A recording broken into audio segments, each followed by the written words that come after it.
Wow, UFC 300 benar-benar event yang spektakuler menurut gue dan nggak mengecewakan banget ya. Kita udah tahu bahwa ini tuh card yang stack banget, tapi benar-benar event ini nih seru banget semua fightnya, dan gue sampai sekarang nih masih nggak bisa move on gitu dari momen-momen spektakuler yang terjadi gitu kemarin. Pas event ini baru di-announce dan cardnya baru di-announce, kita tuh udah tahu bahwa event ini bakal banyak hype dan fightnya seru-seru semua, tapi entah bagaimana UFC 300 tuh memenuhi hype tersebut dan bahkan melampauinya gitu menurut gue. Ini bener-bener event yang luar biasa bagi UFC dan bagai olahraga MMA juga sih in general menurut gue. Di main event UFC 300, Alex Poatan Pereira berhasil mempertahankan gelar light heavyweight dia melawan Jamal Hill dengan knockout di ronde pertama ya. And I told you so. Buat yang nonton preview gue, pasti bakal tahu bahwa ini yang gue prediksi, left hook kayak Pereira menurut gue sesuatu yang tidak bisa diberhentikan oleh Hill, dan ini yang terjadi gitu kemarin. Yang gue kaget tuh malah dia mendapatkan KO tersebut di ronde pertama, dan itu tuh masih feeling out proses gitu, dan bahkan belum ada exchange strike sama sekali, belum ada back and forth strikingnya, dan malah pas fightnya udah selesai aja tuh Alex nampaknya belum keringetan sama sekali. Jujur, gue sendiri nggak nyangka bakal one-sided ini. Gue kira Jamal masih bisa find some success lah on the feet dan bisa lah ngagetin Alex gitu beberapa kali, tapi ternyata tidak bisa sama sekali. Benar-benar shout out sih, karena setelah beberapa serangan yang dilakukan oleh Jamal, si Pereira tuh benar-benar nggak ada respect sama powernya Jamal sama sekali. Dan sebelum ending fightnya tuh juga lucu ya, dimana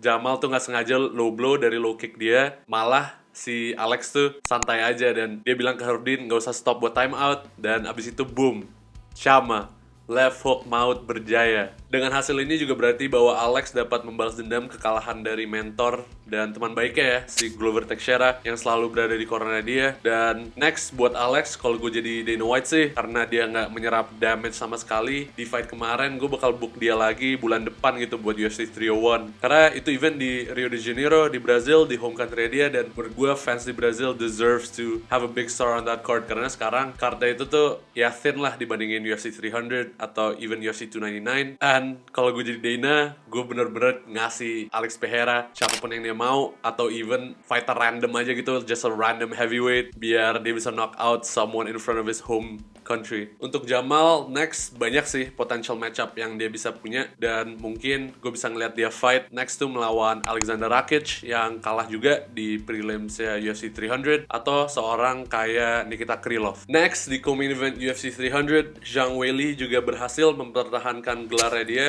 gelar strawweight melawan Yan Xiaonan, dan ini unanimous decision ya. Di fight ini nih, jujur gue kaget si Yan bisa bertahan dan selamat dari rear naked choke attempt-nya si Zhang Weili di ronde pertama, karena itu tuh udah ketat banget. Itu bener-bener definisi save by the bell sih, karena menurut gue kalau even itu ronde 10 detik lebih lama lagi, pasti Yan tuh udah pingsan, udah unconscious, udah gak bisa gerak lagi. Tapi fair play to Yan, karena dia mampu recover dengan baik setelah itu, dan bahkan memenangkan salah satu ronde juga gitu. Di ronde ketiga dia menang, karena setelah Weili mencoba untuk finish Yan di ronde pertama dan juga ronde kedua itu dominan banget untuk Weili, dia tuh nampaknya agak gas out ya, agak kecapean, dan dari sini Yan bisa memenangkan ronde ketiga. Tapi secara keseluruhan, Weili is the more complete fighter. Dia adalah petarung yang lebih banyak skill setnya, lebih bagus juga, lebih berpengalaman, lebih tajam, dan itu terlihat gitu kemarin. And itu tuh championship level performance banget lah dari Weili. Overall, performa yang solid banget dari Weili. Dan next, gue mau lihat dia melawan Tatiana Suarez, seorang BJJ black belt yang belum terkalahkan juga di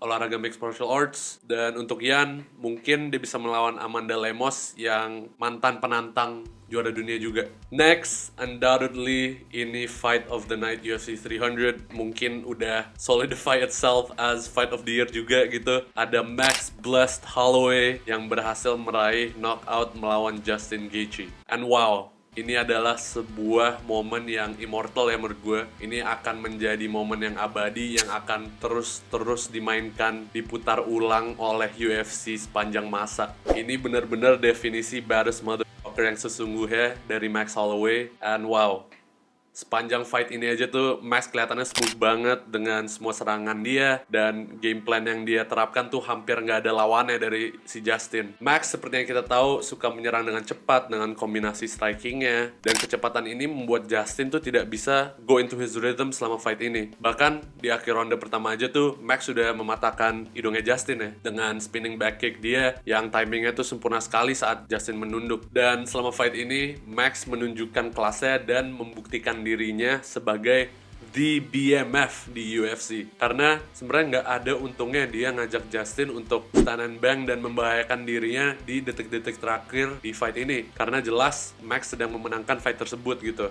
Tapi wow, setelah itu kita melihat salah satu momen yang paling luar biasa menurut gue di sepanjang sejarah UFC, and mungkin sepanjang sejarah MMA juga, dari Max yang mampu memberi knockout punch dengan pukulan terakhir di detik terakhir di fight ini. Dan dari situ dia mendapatkan bonus double ya dari Dana White, jadi dia dapat 300k for performance of the night dan 300k juga buat fight of the night, dan menurut gue sangat pantas dia mendapatkan hal tersebut. Kita juga belum pernah melihat Justin flat out pingsan ya dari pukulan sebelumnya gitu. Jadi ini sesuatu yang spektakuler banget. Dan yang paling mendekati itu pas dia melawan Eddie Alvarez, yang fight dia pertama melawan Eddie Alvarez. Tapi itu tuh nggak sebanding sih sama ini, nggak flat out, bener-bener pingsan, unconscious, flat on the ground, on his face. Gila sih Max.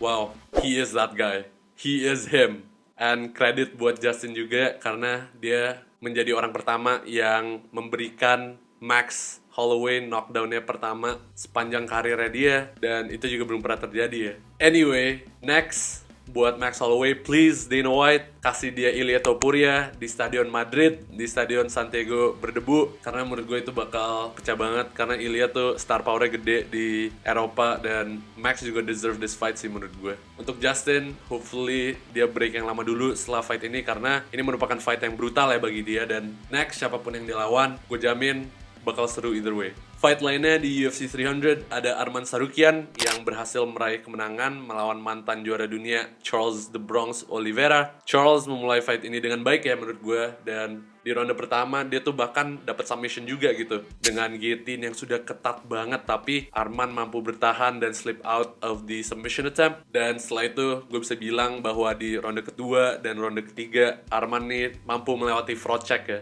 Dia menggunakan freestyle wrestlingnya dia yang sangat kuat ya, dan sangat bagus juga tekniknya, very heavy on the ground, reminiscent of the Dagestani wrestlers, and dia juga mampu mencampurkan strikingnya juga gitu dengan baik. Setelah prospek lightweight yang lain seperti Benoit Saint-Denis yang kalah melawan Dustin Poirier bulan lalu, dan juga Rafael Fiziev yang sudah kalah 2 kali beruntun, akhirnya ada prospek yang dapat breakthrough di weight class yang menurut gue paling berat di UFC. Berhubung ngomongin prospek, next, gue mau lihat Charles melawan Mateusz Gamrot yang sekarang lagi win streak, dan dia mantan double champion juga di KSW. Dan buat Arman, karena sekarang udah officially booked, baru kemarin Islam Makhachev akan melawan Dustin Poirier, mungkin Arman harus menunggu hasil fight tersebut ya untuk fight dia yang berikut. Dan di fight pertama main card UFC 300 ada Bo Nickal yang berhasil meraih kemenangan juga melawan Cody Brundage dengan cara submission ya. And fight ini nih went exactly how it was expected to go. Ini fight yang durasinya paling lama untuk Bo Nickal sepanjang karirnya dia so far, dan mungkin lebih banyak orang yang kaget ya bahwa ini nih nggak selesai dalam satu ronde gitu seperti biasanya. Lawannya dia tuh si Brundage juga wrestler, jadi pas ronde pertama dia mampu scramble dengan cukup oke lah supaya Bo nih nggak bisa mendapat finish gitu di ronde pertama, tapi ronde kedua went exactly seperti perkiraan banyak orang, akhirnya Bo mendapat submission. Next, mudah-mudahan untuk Bo dia bisa naik level lagi lawannya, dan mungkin gue bisa lihat dia melawan seorang fighter yang udah rank di top 15 seperti Paul Craig atau mungkin Chris Curtis juga. Selain hasil-hasil di main card, di prelims juga banyak fight-fight yang hasilnya seru ya, seperti Jiri Prochazka yang mampu meraih TKO melawan Alexander Rakic. Jiri ini makin menjadi salah satu fighter favorit gue secara pribadi, karena he reminds me a lot of Tony Ferguson, dan Tony itu my favorite fighter of all time yang sayangnya sekarang udah washed. Jadi untung ada Jiri. Dia mampu comeback ya kemarin setelah Rakic di ronde pertama tuh tampil sangat technical, sangat rapi serangannya, leg kicknya masuk terus gitu. Tapi Giri will always find a way to win somehow. And ini kenapa dia tuh disukai banget sama fans-fans around the world, karena walaupun defense-nya ya gitu deh, dia ini chaotic banget dan selalu entertaining gitu buat ditonton. Aljamain Sterling juga meraih hasil yang dominan di debut featherweight dia melawan Calvin Kattar, dan dia sempat juga nge-powerbomb si Kattar ya. Kayla Harrison similarly juga berhasil meraih hasil yang dominan sekali menurut gue melawan mantan juara Holly Holm dengan kekuatan dia yang overwhelming. Dan fair play juga buat Kayla karena dia make weight meskipun sebelumnya dia belum pernah fight di weight class ini ya. Dan gue mau kasih special mention buat Diego Lopez, seorang fan favorite, the Mult King yang berhasil meraih TKO melawan Sodiq Yusuff. Overall, UFC 300 sangat tidak mengecewakan. Gue pribadi ngasih rating pay-per-view ini 9 dari 10, hampir perfect kalau misalkan Charles menang. Kalau dari kalian gimana? Silahkan komen down below. Dan sekali lagi, terima kasih banyak untuk supportnya di semua video-video UFC gue. I really appreciate it. Thank you so much. And as always, thanks for watching.